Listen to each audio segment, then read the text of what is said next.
Alright, it's almost summertime. People are starting to go to the beach.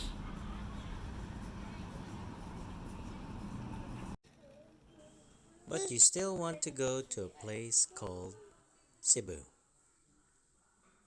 So in this video, I'm gonna walk you through all the things you need for you to go home back to Cebu.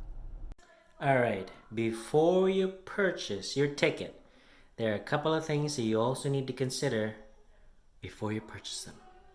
Alright, one of the things you should consider before you purchase your ticket is that you're gonna have to stay at a hotel or one of the other accredited hotels that are somewhat cheaper. But luckily for you, because of Executive Order number 17 by the provincial governor of Cebu, that has become a way cheaper. No, I don't. So, because of the executive order, I mean cheap because it used to be that in order for you to be able to get into the Philippines, you need to at least have booked a hotel for 7 days, because they want you to stay for 5 days at the hotel, then they swab you on the 5th day after your arrival, and it usually takes 24 to 48 hours for the PCR test results to come back. That makes your minimum of 7 days. Now, because of that new executive order, as soon as you arrive, they swab you in the nose, you go to your hotel, maybe 2 or 3 days after you get your results, and then you're on your way back home to your LGU with no fuss, no muss. Alright, so the next thing to consider when going home to Cebu is that how many rooms you should rent. Because there's been a lot of information on the internet saying that if there are 2 adults, meaning husband and wife, you should rent out 2 rooms. So we're going to actually call to one of the hotels back in Cebu and clarify this, because my family is going to be traveling and I don't know if we should buy 4 rooms or 2 rooms, because it's my mom, my dad, my wife, and the kids. Now, if you want to know all of the information that I just told you about, this is all found on the Mactan Cebu Airport website called mactancebuairport.com, or you can Google it. It's essentially the airport website for the Cebu.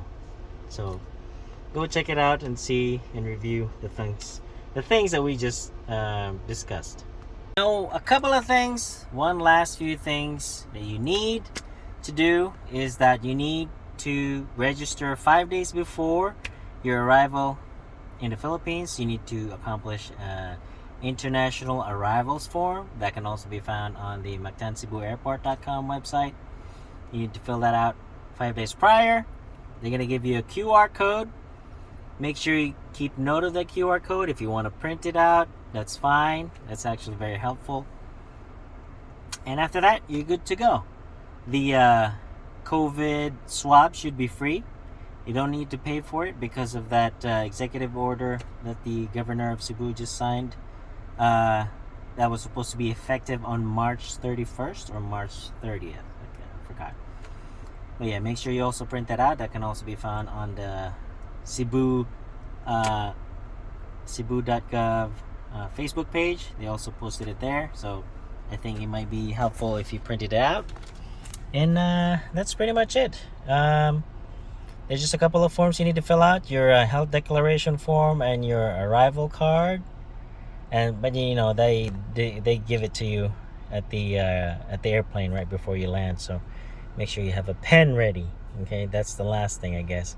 So you have your pen ready. And that's pretty much it. You should be on your way to Cebu in no time. Very last thing, if you have comments, concerns, questions, feel free to comment down below and we'll see if we can find an answer to it. All right?